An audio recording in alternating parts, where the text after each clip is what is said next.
enisaochanao jeso malalo chachizao fotona mamizao yanaranay atongocao izahai izay pianatrao kuambitenenare jeso malalo izahai iainucaranao kahirote nyavyaminao itoezabetsakao ampunaya kuambitenenare jeso malalo izahai iainucaranao kahirote nyavyaminao itoezabetsakao ampunaya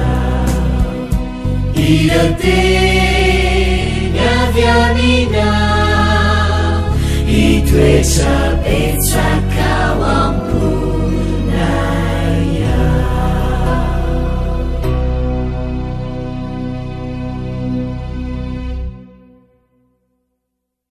Fahalomerabantsika tsirairavindray tratra ity fotoana manokana ianarantsika ny ten'Andriamanitra ity tonga mifandraisana ny lesona ho antanora zokiny isika anio rary ny soa indrindratrano anao ary ny erina dia hitondra vokatsoatra ny ten'Andriamanitra. Lohanderantsika amin'ny lesona anio dia hivavaka isika. Ianay tsara indrisan-danitra mbola velom-pisaorana fipiterananao izay satria mbola nomenao izao fotoana izao indray ahafahana mandika ny teninao. Saotra tompo izay manome zavatsoanay tokoa ary manokatra ny masom-pananay ahafahanay mijery ny zavatra rehetra tsy takatry ny saina ary koa mijery anao.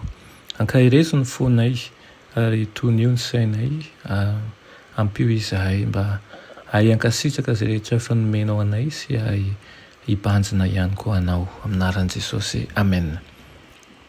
Lohateny lesonantsika androany dia manao ilay vatosoa lafo vidy. Tahaka ny anehoan'ilay fanoharana voalohan'ny Kristy no anehoan'ilay vatosoa lafo vidy azy. Ao aminy no hiafena ny rakitra ny fahendrena sy ny fahararana rehetra. Ao amin'ny Kristy no misy ilain'ny fon'olombelona rehetra sy ny faniriany. Eto amin'ity tontolo ity sy ilay ho avy.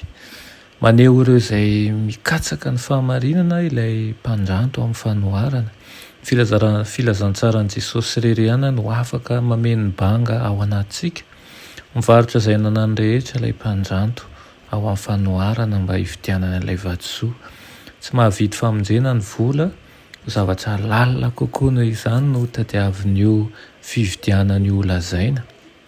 Ompa amin'any Isaia manao hoe hey anareo rehetra izay mangetaeta makanisa amin'ny rano ary anareo izay tsy manam-bola avy mividika homana. Eny avy mividy divay sy ronono nefa tsy amim-bola na amin'ny-karena. Hoy kosa Jesosy amin'ny fiangonan'ny Laodikia ao amin'ny bokin'ny Apokalipsy manao hoe manoro hevitra anao hividy amiko volamena voadio tamin'ny afo mba hanan-karena ianao. Ny fontsika izay voalotony fahotana ihany no atolontsika an'i Jesosy ao anatin'izany fifampiraharaham-barotra izany. Ary osetran'izany dia mandray famelan-keloka sy famindram-po ary hery sy ny harenan'ny lanitra rehetra ao amin'i Jesosy Kristy isika. Mahita harena miafina ao anatintsika Jesosy. Vatosoa sarobidy tokoa izay mendrika ny hamoizana ny zavatra rehetra mba hahazahoana azy. Ny laoza ny voninahitry ny lanitra ka nidina ety an-tany izy ary teraka tao anatin'ny maha-olombelona. Niaina fiainam-panompona izy ary nanolotra ny aina teo amin'ny hazo fijaliana mba hividianana sy hividianana anao. Raha nanaiky ny andoha sarany lafo tahaka an'izany ho antsika izy ahoana re ny tokony haniketsika ny hanome sy hahafoy ho azy aoka hosaintsika ny saintsaintsika manjakarivo izany tsaro fa lafo vidy tokoa amin'Andriamanitra ianao ary tena zanany dimy tokoa. Amen. Ry tompotianay mbola misaotra anao izahay ny amin'izany teninao izany. Ataovy tsapanay mandrakariva fa sarobidy eo aminao tokoa izahay. Vokatry ny asatananao izay sy ny vokatry ny fitiavanao.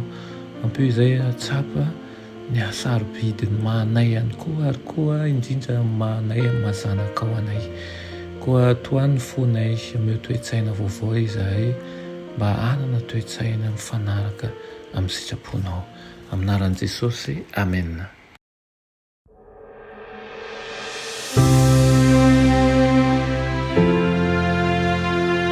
Mianatra eo an-tongotry Jesosy isan'andro.